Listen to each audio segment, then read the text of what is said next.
Assalamualaikum warahmatullahi wabarakatuh. Hai teman-teman, kembali lagi dengan Novela Narfi Official. Nah teman-teman, alhamdulillah ya teman-teman, kita bisa berjumpa secara online. Nah teman-teman, apa kabarnya? Mudah-mudahan teman-teman dalam keadaan sehat walafiat, dilancarkan urusannya dan tetap semangat ya. Oke lah teman-teman, dalam kesempatan kali ini aku mau bordir brokat lagi ya teman-teman. Mau menempel ya, biasanya orang-orang mengatakannya menempel. Nah, jadi ini tempelannya biasa aja, zigzag aja, nggak disuji-suji kayak kemarin itu. Dan ini memakai lokan-lokan juga sampai ke bawah ya teman-teman. Dia ada lokan-lokan kepala kain juga sampai ke bawah. Ini kerah segi 5 gitu kayaknya, sepertinya ya. Nah ini aku akan memulai untuk menjahitnya ya teman-teman. Seperti yang kukatakan sebelumnya ya teman-teman, kalau misalnya mau bordir ini adalah pekerjaan aku udah dari dulunya teman-teman. Jadi awal mula aku itu memegang mesin bordir ya teman-teman.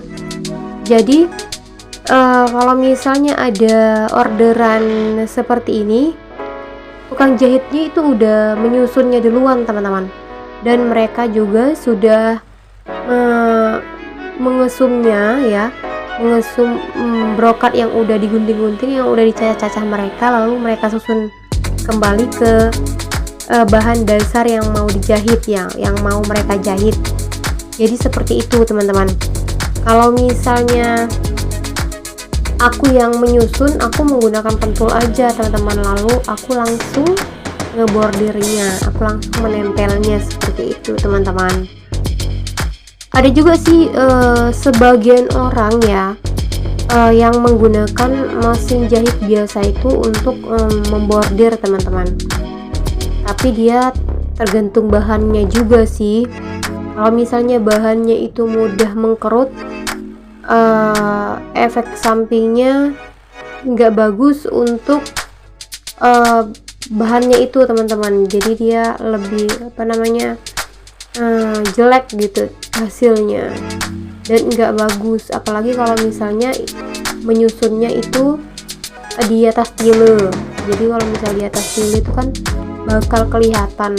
Tapi kalau misalnya mesin bordir ini dia 2 zigzag, terus dia menutupin bagian brokat yang sudah disusun, bagian ujungnya itu menutupin bagian ujungnya.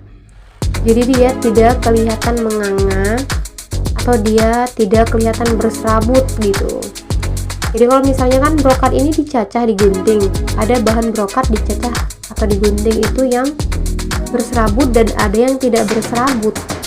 Jadi kalau dia gampang berserabut, berbulu itu lebih baik sih dibordir supaya menutupin bulu-bulunya itu. Karena kalau misalnya dia pakai mesin jahit, ya pasti dia kan satu jalan, atau dia menggunakan benang jahit biasa gitu, jadi kan dia kelihatan butek. Kalau misalnya dia menggunakan benang bordir, dia kan lebih gelap, lebih fresh warnanya, lebih sama dengan bahan brokatnya tersebut gitu kan. Ada beberapa macam bahan brokat yang mengkilat gitu, ada yang tidak gitu kan. Bahan brokat itu kan berbeda-beda ya teman-teman. Nah ada juga bahan brokat yang bisa disolder dan tidak bisa disolder teman-teman. Jadi semua bahan brokat itu mempunyai tekstur yang berbeda-beda ya teman-teman. Ada yang bisa disolder, ada yang tidak bisa disolder. Jadi kalau misalnya dia bisa disolder, kemungkinan itu tidak berbulu ya teman-teman. Nah jadi setiap bahan brokat itu berbeda-beda jenisnya. Ada yang mahal, ada yang murah gitu kan. Bahan polos juga seperti itu ya teman-teman.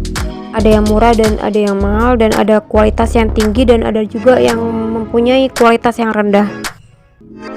Nah teman-teman, untuk bahan brokat yang aku bordir ini, yang aku tempel ini, dia itu tidak disuji dan tidak disolder ya teman-teman. Nah, jadi seperti ini bagian belakangnya teman-teman. Jadi dia penuh atas, bawah, tengah. Jadi semua itu sisip, bukan hanya pinggir-pinggirannya aja teman-teman. Kalau misalnya nanti aku akan bordir pinggiran-pinggirannya aja, dia bakalan bergelembung teman-teman. Nah, memang ada sih dia bisa tidak bergelembung, tapi tidak semua bahan. Seperti yang aku bilang tadi ya, kalau bahannya itu mahal, dia pinggirannya aja dibordir, dia tengahnya itu tidak bakalan bergelembung teman-teman. Nah, jadi seperti itu. Tapi kalau dia brokatnya itu harganya minim ya, harganya murse, dia bakalan hasilnya jelek kalau tidak ada penambahan bordiran bagian tengahnya, bagian pinggirnya, dan bagian semua sisinya ya teman-teman. Jadi semua perbedaan itu ada. Nah teman-teman, perlu diketahui ya, jika bahannya itu mahal, tapi kalau dia dibordir dia menggelembung, nah itu efek dari mana? Itu efek dari cara menjahitnya teman-teman, cara membordirnya itu teman-teman. Nah jadi semua cara membordir itu punya teknik ya teman-teman, tidak asal-asalan jepret-jepret aja gitu ya, tidak asal-asalan menjahit aja. Cara menjahit bahan cara membordir bahan lilit itu punya teknik lain. Cara membordir bahan Prancis itu juga mempunyai teknik lain gitu ya. Setiap bahan dia punya teknik-teknik berbeda-beda teman-teman. Jadi itu tidak asal jalan aja. Kalau semua bahan asal jalan aja, asal mau cepet aja ya, itu bakalan hasilnya jelek, bakalan hasilnya tidak bagus. Kalau misalnya asal-asalan tidak pakai teknik, dia bakal mengkerut. Nah jadi seperti itu ya.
Oke teman-teman, nah jadi ini udah siap ya teman-teman. Jadi seperti ini hasilnya.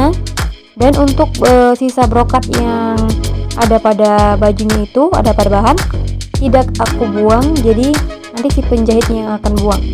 Oke lah, sampai di sini. Terima kasih banyak. Assalamualaikum warahmatullahi wabarakatuh. Sebelumnya jangan lupa subscribe channel aku, Villa Narvi Official, dan jangan lupa like dan komennya ya teman-teman.